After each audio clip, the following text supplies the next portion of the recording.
Bagamat si Executive Secretary Ralph Recto ang humaharap sa ilang engagement ni Pangulong Ferdinand R. Marcos Jr., tiniyak na Malacanang na hindi tumitigil sa pagtatrabaho ang Pangulo, kasunod na rin ng pagbuti ng kanyang lagay. Ay iba pang detalye, alamin natin sa sentro ng balita ni Kenneth Pasyente live. Yes, Angelique, tuloy-tuloy ang pagbuti ng lagay ng kalusugan ni Pangulong Ferdinand R. Marcos Jr. matapos ngang makaranas ng diverticulitis.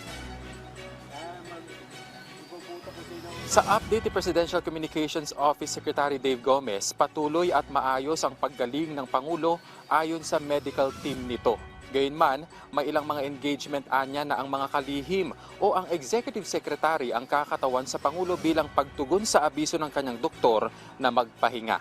Bagaman kailangan maghinay-hinay, sinabi ni Executive Secretary Ralph Recto na tuloy ang trabaho ng Pangulo. Tuloy-tuloy pa rin. There are everyday private meetings and he's taking time out now to sign all documents.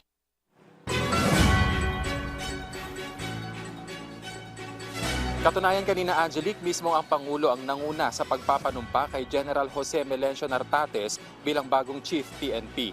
Siya rin ang nanguna sa donning of rank sa hepe ng pulisya. Nagpaabot ng pagbati at suporta ang Pangulo kay General Nartates para sa kanyang husay sa pamumuno sa hanay ng kapulisan. Kinilala rin ng Pangulo ang mga mahalagang papel ng ginampanan ng kapulisan sa pagpapanatili ng kaayusan at seguridad sa bansa. Sabi pa ng Malacanang, hindi kailangan ng pagre-release ng health bulletin ng Pangulo dahil hindi naman kritikal ang lagay ng kanyang kalusugan. Kasabay ang pagbibigay diin na huwag maniwala at patulan ng mga nagpapakalat ng maling balita patungkol sa kalusugan ng Pangulo. Kung unknown number yan, di unknown din ang source niyan. So kung unknown ang source niyan, so malamang gumagawa ng kwento yan. So huwag natin masyadong paniwalaan ng mga kumakalat sa social media nang walang hindi verified at walang ibang source.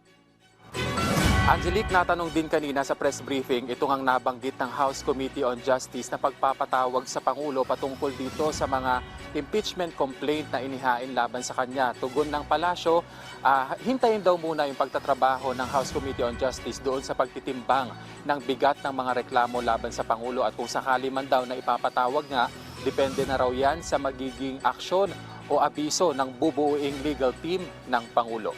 Angelique. Alright, maraming salamat, Kenneth Pasyente.